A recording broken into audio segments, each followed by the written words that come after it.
நன்றி. நம்மளோட மூத்த பத்திரிகையாளர் திரு தராசியாமி இருக்கிறார். வணக்கம் திரு தராசியாம். இந்த நீக்கத்தை எப்படி பாக்குறீங்க? பாரதிய ஜனதாவை நம்பினார் அப்படின்னு நீங்க ஆரம்பத்துல சொல்லி வந்தீங்க, இப்ப கைவிட்டாங்களா? நேற்றைக்கே இது தெரிந்த விஷயம்தான், எதிர்பார்த்த விஷயம்தான். இன்னும் சொல்ல போனால் பிரியன் சொன்னது எல்லாமே சரிதான்.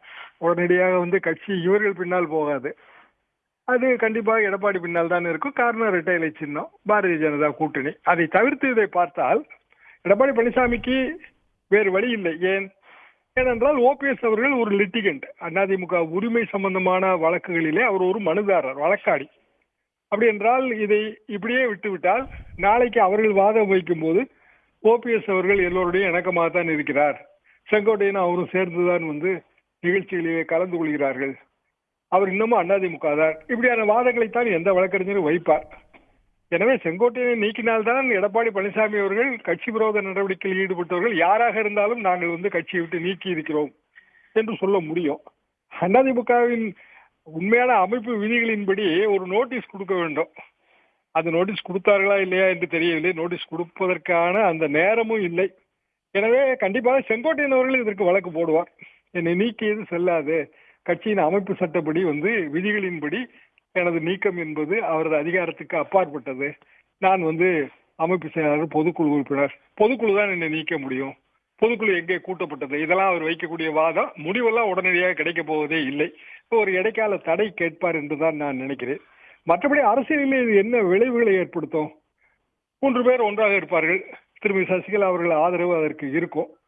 ஆனால் அந்த 3 பேரும் சேர்ந்து தமிழ்நாட்டில் ஒரு 20-25 தொகுதிகளிலே ஒரு குறிப்பிடத்தகுந்த ஓட்டு வங்கி வைத்திருப்பார்கள். வெற்றிக்கு போதாது, அந்த ஓட்டு வங்கி வெற்றிக்கு போதாது. அப்படி என்றால் இன்னொரு கூட்டணி வேண்டும், உருவாக வேண்டும்.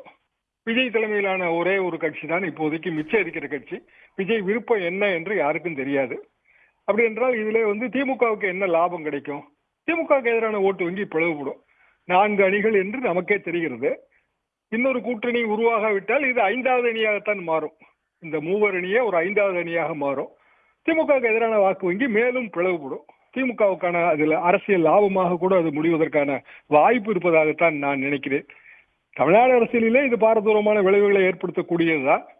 உறுதியான விளைவுகள் எடப்பாடி பழனிசாமி அவர்கள் தலைமையிலான அதிமுக மற்றும் பாரதிய ஜனதா கூட்டணி 2026 தேர்தலிலே எத்தனை சீட்டுகளை வெல்ல போகிறது? பழைய 75 நிற்பார்களா, இல்ல குறைந்து விடுமா? இப்படியான கணக்குகளைத்தான் போட வேண்டும். அது தேர்தல் நெருக்கத்தில் தான் அது நமக்கு புரிய வரும். இப்ப ஏற்கனவே அமித்ஷா, நிர்மலா சீதாராமன் இவர்களெல்லாம் சந்தித்து ஆசி வாங்கிய பிறகுதான் அந்த ஒருங்கிணைப்புங்கிற முயற்சி அவர் எடுத்தார்னு தானே சொல்லப்பட்டுச்சு. ஆனா கட்சி பதவியை புடுங்கினப்பவும் பாஜக அமைதியாக இருந்தது, இப்பவும் அமைதியா இருக்காங்களே, என்ன முடிவுல சார் இருக்காங்க? பாஜகவை நம்பினால் கைவிடப்படுவார் என்பதுதான். இது ஏற்கனவே இது ஒற்றிய கருத்துக்களை எல்லாம் நாம் நேற்றைக்கு தானே பரிமாறினோம். உண்மையிலேயே பாரதிய ஜனதா ஊக்கம் கொடுக்காவிட்டால் செங்கோட்டையன் அவர்கள் இப்படியான கருத்துக்களை சொல்லியே இருக்க மாட்டார். அவரது சுவாபத்துக்கு அது பொருத்தமானதல்ல. செங்கோட்டையன் அவர்களை நான் பார்த்தது 1988 செப்டம்பர் மாதம் 15ஆம் தேதி அண்ணா பிறந்த நாள். திருச்சி சிந்தாமணியிலே மாலை அணிவித்து விட்டு, அண்ணா சிலைக்கு மாலை அணிவித்து விட்டு ஜெயலலிதா அதிமுக ஜெய சார்பாக பிரச்சார பயணம் மேற்கொள்கிறார். 2 பேரைத்தானே எங்களுக்கு அப்போது பத்திரிகையாளர்களாக தெரியும். ஒருவர் டிடிவி தினகரன், இன்னொருவர் செங்கோட்டையன். அதற்கு பிறகு ஒரு 30-33 எம்எல்ஏக்கள் அவர்களை ஜானகியை கவர்ந்து இழுத்து விடக்கூடாது என்பதற்காக அவர்களை எல்லாம் அழைத்து கொண்டு அவர் ஊர் ஊராக பயணம் மேற்கொண்டார் செங்கோட்டையன், டிடிவி தினகரன், ஓபிஎஸ் இவர்களின் ஒட்டுமொத்த அதிமுக அனுபவம் எடப்பாடி பழனிசாமி அனுபவத்தை விட பல மடங்கு அதிகம். இதிலே கவனத்திலே கொள்ள வேண்டும். அது போக தமிழ்நாட்டின் குறுக்கு விட்டு தோற்றம் 3க்கும் நன்றாகவே தெரியும். நேரடியாக ஜெயலலிதாவிடம் பயிற்சி பெற்றவர்கள் என்று பார்த்தால் இந்த 3 தான். எடப்பாடி பழனிசாமி அவர்களுக்கான அந்த முக்கியத்துவம் என்பது சமீப காலமாக வந்ததுதான். இவர்கள்லாம் கிட்டத்தட்ட 1988 காலகட்டத்திலிருந்து இருக்கிறார்கள். ஓபிஎஸ் அவர்கள் முதலில் ஜானகி அணி, அதற்கு பிறகு ஜெயலலிதா அணிக்கு விட்டார். இப்படியான ஒரு சூழ்நிலையில் அதிமுகவில் நிகழ்கிற இந்த நிகழ்வுகள் பாரதிய ஜனதாவுக்கு ஒரு வகையிலே மகிழ்ச்சியா கூட இருக்கும். காரணம் 2026 தேர்தல் அவர்களுக்கு முக்கியமானது அல்ல. நயனாராயந்திரனே வெளிப்படையாக கூறிவிட்டார். 2026க்கு பிறகு அதிமுக மேலும் பலவீனப்பட்டால் அது நமக்கு நல்லது என்பதுதான் பாரதிய ஜனதாவின் சிந்தனையாக இருக்கும். அதை அதிமுகவின் கீழ்மட்டத்தில் புரிந்து வைத்திருக்கிறார்கள். மேல்மட்டத்தில் இருப்பவர்கள் புரிந்து கொள்ளவில்லை, அல்லது புரிந்து கொள்ளாத மாதிரி இருக்கிறார்கள். இப்ப இது அதிமுகக்குள்ள என்ன விளைவு ஏற்படுத்தும்? 72ல இருந்து அவர் அந்த கட்சியில் இருக்கிறவர், எடப்பாடிக்கு முன்பாகவே கட்சிக்கு வந்தவர், 9 முறை சட்டமன்ற உறுப்பினர்ங்கிற மாதிரியான பெருமைகள்லாம் அவருக்கு இருக்குல்ல. கட்சியோட மூத்த நிர்வாகிகள் மட்டத்தில் இது எந்த அதிர்வையும் ஏற்படுத்தாதா? மன வருத்தத்தை ஏற்படுத்தும். அதாவது அதிமுக தோற்றுவிக்கப்பட்ட போது அந்த ஒரிஜினல் கான்ஸ்டியூஷன் 1972 கான்ஸ்டியூஷன் படி அது ஏடிஎம்கே மட்டும்தான். ஆல் இந்தியா என்கிற விகுதி எப்போது சேர்க்கப்பட்டதுன்னா 1975 எமர்ஜென்சிக்கு பிறகான ஒரு கூட்டம். அது கோயம்புத்தூரில் நடந்த அதிமுக பொதுக்குழு செயற்குழு கூட்டம். அகில இந்திய என்ற அடைமொழி வேண்டும் என்று எம்ஜிஆர் அவர்கள் நினைத்தார்கள். அந்த கூட்டத்திற்கான ஏற்பாடு, அதற்கான பொருளாளர் என்பவர் நமது செங்கோட்டையன். அப்படி என்றால் அவரது சீனியாரிட்டியை நீங்களே கணக்கு போட்டு பார்த்துக் கொள்ளுங்கள். இன்றைக்கு அதிமுக ஆல் இந்தியா அதிமுக இருப்பதற்கு காரணமான கூட்டத்தை கூட்டியவர்களில் செங்கோட்டையன் ஒருவர். அதில் பல எதிர்ப்புகள் இருந்தன. புலவர் இந்திரகுமாரி பலரும் எதிர்த்தார்கள். ஆனால் எம்ஜிஆர் விருப்பம் நிறைவேறியது. இன்றைக்கு அது ஏடிஎம்கே ஆக இருக்கிறது. அப்படியான ஒரு சீனியாரிட்டி உள்ளவர் செங்கோட்டையன். செங்கோட்டையன் வைத்த கோரிக்கை அசாதாரணமான கோரிக்கை என்று சொல்ல முடியாது. கட்சிக்குள் அனைவரும் ஒன்றாக இருக்க வேண்டும் என்கிற ஒரு கோரிக்கை தான். அது பற்றிய விவாதத்தை கொண்டு போயிருந்தாலே போதும். அவர் கூட முடிவெடுக்க வேண்டும் என்று சொல்லவில்லை. ஒரு கெடுதேதி கொடுத்து அந்த கெடுதேதியிலே இதற்கான பூர்வாங்க பணிகளை தொடங்கலாம் என்றுதான் அவர் சொன்னார். ஆனால் அதற்கு கூட எடப்பாடி பழனிசாமி அவர்கள் தயாராக இல்லை. அது முதலில் இருந்தே தெரிந்தது.